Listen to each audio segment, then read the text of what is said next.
a crítica social e política voltou a tomar conta da Avenida Marquês de Sapucaí, o sambódromo do Rio de Janeiro. As 6 escolas do grupo especial mais bem colocadas levaram à avenida fantasias e o samba-enredo com protestos contra o governo e contra o clima de insegurança no país. Já aqui em Porto Alegre, sem recursos públicos, o Carnaval das Escolas de Samba ficou para o final de março.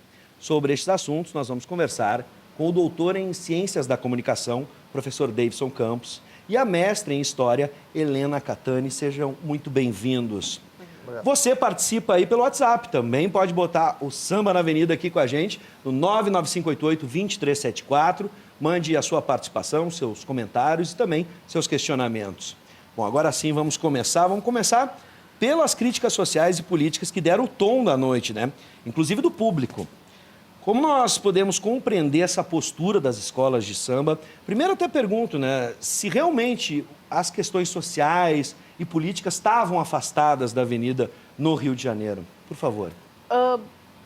Estavam nos últimos anos. O carnaval sempre foi o carnaval de contestação, o carnaval de escolas de samba, desfiles de escola de samba. Sempre foi de contestação, principalmente nos anos 80. Na década de 60, já no auge da ditadura militar, tu vai ter alguns desfiles que contestam o governo, não diretamente, mas sempre de forma, através da música, do desfile em si.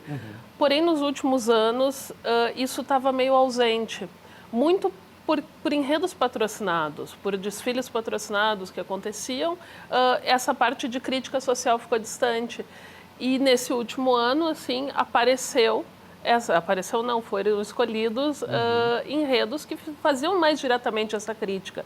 No caso do Rio de Janeiro, a gestão municipal tem um problema com o carnaval, então eles fizeram essa crítica mais direta. Assim como a gente vai ter também em Porto Alegre desfiles, enredos que vão criticar a administração municipal também, que já foram lançados, a Embaixadores do Ritmo, a escola, que eles fazem essa crítica pelas condições que hoje se encontra essa festa popular, Sim. né? Professor. A questão da contestação, ela está numa das matrizes do carnaval brasileiro, né? Por muitos anos, assim, por muito tempo, né? A própria ideia do samba ou do sambista foi visto de uma maneira marginal, exatamente por esse discurso duplo, né, que é possível tu construir tanto alegoricamente como através das letras. E aí eu concordo com a Helena, nos últimos anos, em função dos enredos patrocinados, né, houve uma maior domesticação. A gente sabe que o desfile de escola por si só é um desfile controlado, né? Isso foi patrocinado, foi pensado pela administração pública numa forma de controlar um pouco o caos que é o carnaval e que era o carnaval e que continua sendo alguns carnavais. Então, tu coloca as pessoas numa pista de desfile e tu consegue controlar de alguma maneira. Mas,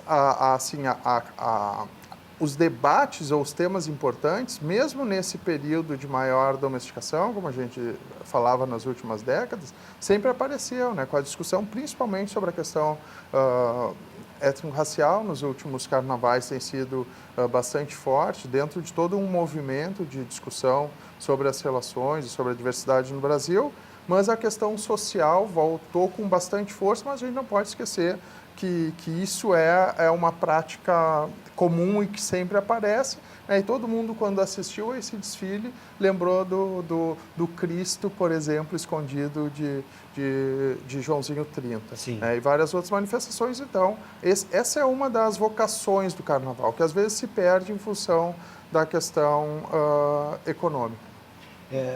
Tu disseste, a Helena disseste ali, a questão não só das escolas, mas do público também. A gente viu também manifestação do público reconhecendo a dificuldade. Enfim, o contexto também não ajudou. Em desfiles anteriores, tu citaste o Joãozinho 30 e ele foi lembrado. E aí, se a gente for ver, o Joãozinho 30 já nos deixou há um tempo e já tinha, um pouco antes, parado com o carnaval. Ou seja, é década de 90, início dos anos 2000 no máximo. Essa lacuna, a gente pode entender que também o que chamou a atenção do público foi esse contexto que a gente está vivendo, de muita contestação com o governo federal, com os governos municipais, estaduais, enfim. Isso acaba contribuindo para que elas ganhem destaque? Eu acredito que sim. Eu acho que a população ela usou o carnaval como uma forma de manifestar sua vontade. E eles se viram representados nesse desfile, que acontecia muito quando o desfile não tem relação nem com o público que está assistindo, nem com a agremiação que fez o desfile, ele acaba passando mais sem dar uma emoção. Como as pessoas se viram representadas, seja num desfile ou no outro, elas sentiram mais vontade de participar. E isso é o caso do final do desfile da Beija-Flor, que desce o público e vai fazer um arrastão, como o próprio samba da escola fala, eles fazem um arrastão na avenida participando, que é uma crítica que se vinha nos últimos anos das escolas de samba, que é um desfile que tu não tem uma participação do público direta, como, por exemplo, os blocos têm hoje em dia. E tenham perdido talvez a sua popularidade um pouco por causa disso. E talvez essa relação possa ser construída novamente. E é uma questão do tempo também, né? Hoje as pessoas têm necessidade por participar. E de alguma maneira, assim, mesmo que offline, né? Mesmo que saindo de trás das redes, se entende, até pelo fenômeno dos blocos, que aqui já tem um tempo, mas é mais recente se a gente for considerar o Rio de Janeiro, que também sempre foram lugares de contestação e de protesto e seguem sendo, né? Um carnaval que sempre existiu, assim, e que esse sim está mais ligado àquele caos originário, mesmo os mais domesticados, a gente entende, né? Porque, abrindo um parênteses, assim, mas falando de carnaval, a gente vê bem uma divisão assim, de classe, né, nesses dois tipos de carnaval de escola de samba, fora o Rio de Janeiro, que é um espetáculo mundial, assim, que é recorrente de turistas, etc. Até teve um fenômeno interessante esse ano, que 10% dos ingressos vendidos na Sapucaí foram para gaúchos, né, foram vendidos para pessoas que saíram daqui para o carnaval. Né. A gente vê no resto, assim, do país, talvez São Paulo já comece a fazer uma curva diferenciada, o carnaval de escola de samba é um carnaval pobre e preto ainda, né? E enquanto a gente vê nos blocos um carnaval mais classe média, assim, com outro perfil, mas se vê a contestação bastante assim nas ruas, e essas pessoas também foram para a arquibancada e também participaram desses protestos. A mídia foi pega de surpresa pelo tom dos desfiles, e acrescento, quando acompanhei a apuração do Rio de Janeiro, o comentarista da Rede Globo, o Milton Cunha, ele, carnavalesco, e até o professor conhece, tu também conhece, Helena, pela pesquisa que fez, até relacionando o Carnaval do Rio de Janeiro com o Carnaval de Porto Alegre, no quesito fantasia, me chamou a atenção de como as escolas, a explicação do Milton foi essa, não tinham tantos recursos, se apostou nesse espetáculo no Rio de Janeiro muito em fantasias e alegorias realistas, que traziam um pouco menos de luxo daquilo que a gente conhece do Carnaval carioca, mas com uma mensagem muito forte. E aí ele estava citando que alguns jurados, né, no quesito fantasia e alegoria deram notas baixas para Beija-Flor, que apostou nessa imagem realista. Então eu fiquei imaginando se também alguns jurados não ficaram surpresos ou não entenderam nesse primeiro momento essa nova proposta, que tinha um enfoque maior na mensagem, deixando o luxo um pouco de lado. Foi uma surpresa para muita gente, professor, até mesmo nas transmissões, a gente via, por exemplo, quando a Tuiuti passou, a surpresa por ver a contestação tão forte e tão expressiva. Eu acho que a Tuiuti foi surpreendente porque ela é uma escola considerada pequena no Rio de Janeiro, né? E ela fez um desfile que se tornou popular e que conseguiu, enquanto a escola desfilava, contagiar o público. Então, as pessoas que não foram para assistir a Tuiuti, né, todas assistiram e compraram essa ideia. Quanto à Beija-Flor, eu acho que a Beija-Flor passa por um momento bastante complexo, assim, né? A gente pode pensar, por exemplo, no desfile do ano passado da Beija-Flor, que foi com um tema indígena, e eles decidiram por reestruturar a forma da escola, né, desfilar sem alas, mais definidas, mais marcadas. Então, eles fizeram uma proposição de um carnaval diferenciado, que não foi bem compreendido dessa maneira, né? Também foi, digamos assim, justificado pela falta de recursos. E esse ano, né, eu acho que mais que a falta de recurso, tem uma proposta ali de discutir o quanto o real é alegórico e quanto o alegórico pode ser real, sabe? Eu acho que tem uma proposta estética naquelas fantasias mais profundas do que simplesmente assim a leitura da falta de recursos. Até porque, de alguma maneira, as fantasias são financiadas pelos desfilantes. Né? Então, tu vai desfilar, tu paga a fantasia. O dinheiro da escola está nas alegorias, está nos destaques. Então, acho que tem mais uma proposta estética da Beija-Flor que eu considerei bem interessante e digamos assim, é fruto também dessa... Tem uma disputa interna hoje na Beija-Flor bem grave, assim, na comissão de carnaval, que é uma comissão histórica, né? Mas do mesmo jeito tem proposições e tem indicações ali bastante interessantes. Acho que assim, em termos de se pensar na perspectiva carnavalesca, não da crítica social, tem muita coisa para ser vista ali, porque tem uma proposição, ao mesmo tempo que tem um diálogo com o antes, né, com o carnaval anterior, seja um carnaval de indígenas, porque as tribos têm no Rio Grande do Sul, mas eu estava... É uma peculiaridade do Carnaval do Rio Grande do Sul, o desfile de tribos carnavalescas, né? Mas eu estava acessando um livro relativamente novo, assim, a que eu tive acesso sobre o Carnaval, que fala da presença também de grupos e blocos no Rio de Janeiro que se vestiam como indígenas. Então, quando a Beija-Flor faz esse desfile, ela está dialogando com isso. Agora, quando a Beija-Flor faz um desfile mais realista, está dialogando também com o Carnaval dos blocos, né? Porque muitas vezes as pessoas põem uma roupa, colocam uma alegoria ali e vão desfilar. Então, tem uma proposta estética interessante para ser pensada. E tem uma questão que eu acho importante também citar. A Tuiuti, esse ano, no desfile do Rio de Janeiro, devido aos problemas ocorridos ano passado, cairiam para o grupo de acesso, para o grupo A, 2 escolas. E existia uma grande possibilidade da Tuiuti ser rebaixada. Era a tendência, não com esse enredo. Então, a escola tinha uma consciência que precisava fazer o desfile da sua vida para poder permanecer no grupo especial. E ela vinha numa posição muito delicada dentro da ordem dos desfiles. Ela vinha logo depois da Vila Isabel, do Paulo Barros, que ele sempre faz um desfile super visual, então ia deixar o público empolgado, e ela vinha antes da Grande Rio, que a Grande Rio tem um apelo muito grande, tanto na mídia quanto no público. Então ela estava nesse meio, ela precisava cativar o público e não ser aquela escola que as pessoas levantam para tomar uma água, para ir no banheiro, para não assistir.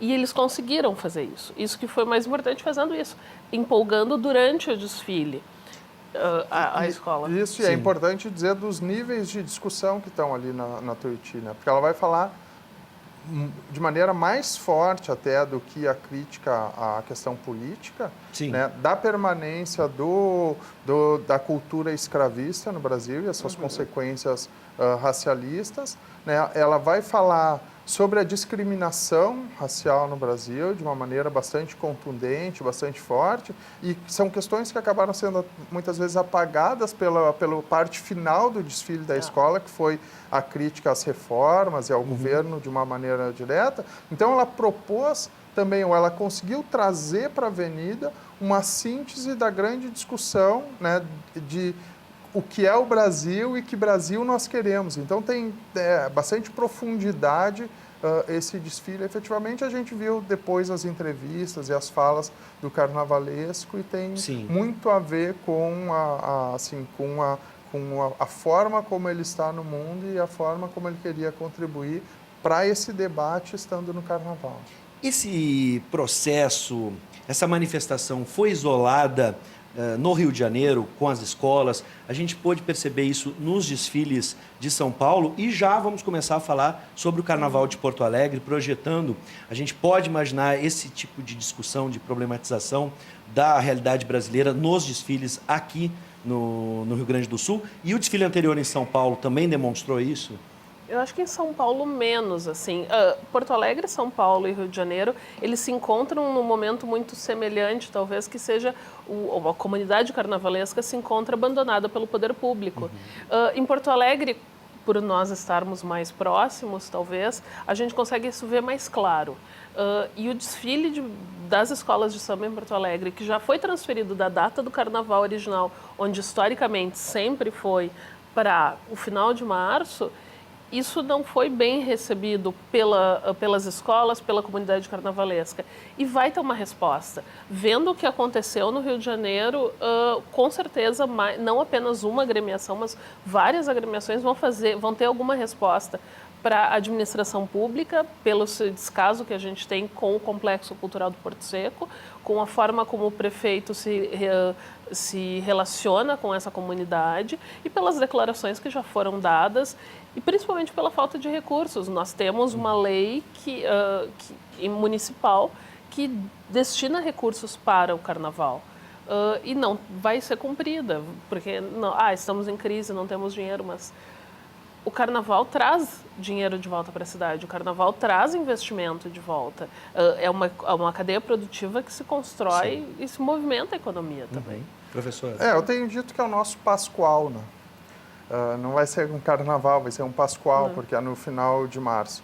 Eu acho bem complexo assim, a questão do carnaval em Porto Alegre, porque existe, claro, esse contexto de crise com o poder público, mas existe uma crise que já se arrasta há mais tempo e que é do próprio universo do carnaval, né? E a gente vê hoje as consequências disso, né, também aprofundados pelo abandono do poder público. O Carnaval de Porto Alegre tem há algum tempo estado em crise, e a crise começou exatamente quando foi expurgado do centro da cidade, com a justificativa de que as manifestações populares todas seriam transferidas para o Complexo Cultural do Porto Seco, e a gente vê que, na verdade, foi uma medida, aí sim, do poder público, mas de alguma maneira aceito por alguns dos diretores de escolas do período, né, e que levou ao carnaval para aquele local.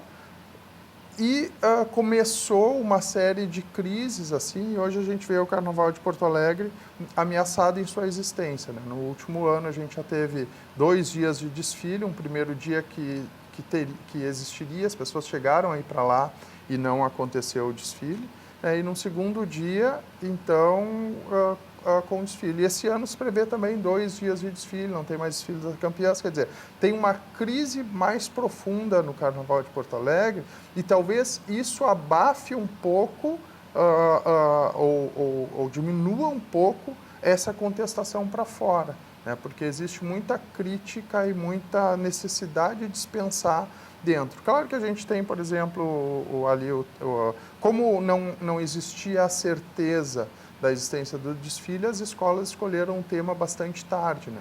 E aí a gente vê o embaixadores que tem ali uma tradição, é uma escola de tradição, uma escola antiga, mas ao mesmo tempo que ela observou esse movimento do Rio de Janeiro, porque ela é uma escola que dialoga bastante com o centro do país, em alegorias, em fantasias, né? Então ela viu esse movimento da Mangueira, que é sempre uma escola referência, que é sempre a escola de referência, né? Ela viu o movimento menos do Tuiuti, eu acho que um pouco o movimento da Beija-Flor, etc. E ela escolheu um tema de crítica à prefeitura, assim como a Mangueira fez, Sim, falando mais direto ao prefeito.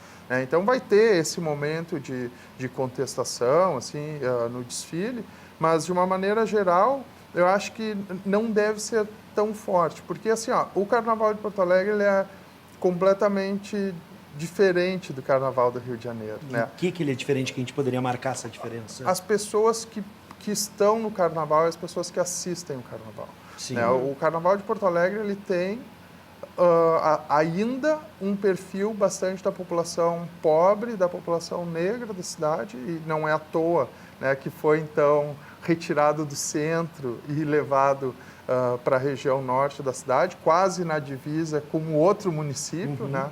Ou como diz o Pernambuco, quase na divisa com Santa Catarina, né? O nosso carnaval foi mandado para lá, nenhum problema na Zona Norte. Eu acho que a questão de público ganhou um pouco, mas um público único, né? As pessoas de lá acessam mais para assistir os desfiles, muitas noites com problema de público. Então, eu acho que esse perfil faz com que as pessoas que ainda estão no Carnaval de Escola de Samba estejam lá para viver aquele momento, para experienciar aquele momento, sabe? Então, eu acredito que vai ter contestação, mas em função do perfil, em função dos problemas internos, em função do perfil de público que assiste, as contestações vão acontecer, os protestos vão acontecer, como muitas vezes acontece, né? Muitas vezes prefeitos ou outros pessoas ligadas ao poder público já foram vaiadas seja em desfile ou seja nos camarotes. Isso deve acontecer. Eu acredito que a prefeitura não deva participar, né? A prefeitura de Porto Alegre, ela não tem esse perfil popular, talvez mande algum representante lá de alguns dos escalões, provavelmente não do primeiro escalão, né? Mas eu entendo que vão acontecer outros movimentos assim no Carnaval. E o Carnaval ainda está, assim, de alguma maneira, vai ser um Carnaval, acho que com pouquíssimo recurso, né? Não vai ter rebaixamento, etc. Então, como as escolas têm tantas outras preocupações gerenciais e de sobrevivência mesmo, né? Talvez essa contestação seja um pouco menor, e não que isso não aconteça, volto a dizer, né? Porque cada vez mais também as pessoas que participam do Carnaval têm consciência dessa condição de excluídos da cultura da cidade, né? E eu acho que mais nesse sentido, né? Vai ser um protesto mais voltado ao poder público, né? Mas também ao próprio, assim, as pessoas que dirigem o Carnaval. Bom, com todo esse contexto, nos resta desejar um bom Carnaval, seja como for, para todos que estão envolvidos, né, aqueles que desfilam, aqueles que vão estar na arquibancada. E desde já agradeço a presença, Helena, professor Davidson. Sejam sempre bem-vindos, que a gente possa curtir ainda o Carnaval em Porto Alegre. Eu estou me preparando para o Pascoal. Vai desfilar em... Desfilo sempre na bateria da União da Vila do IAPI. E esperando, então, com alegria esse momento, mas também com tristeza, porque eu acho que o Carnaval precisa ser melhor olhado pelo poder público, né, e pelas pessoas que administram o Carnaval na cidade. Bom desfile, professor. Obrigada. Helena, seja sempre bem-vinda. Muito obrigada, um bom Carnaval para todos nós. Tu vai estar desfilando, eu vou estar lá na arquibancada, sentada, dando uma estudada nos desfiles, para depois fazer uma análise. Bom, e é uma pena também que a gente perdeu também as transmissões, não importa a emissora, seja como for, era uma maneira de levar para todo o Rio Grande do Sul o Carnaval de Porto Alegre. E sem contar, vamos lembrar de Uruguaiana também, né? Mas vai ter transmissão, né, do Carnaval. Vai? Ano passado já não teve, veremos, né? Enfim, sejam sempre bem-vindos. E a gente torce, não importa a emissora, que a manifestação seja transmitida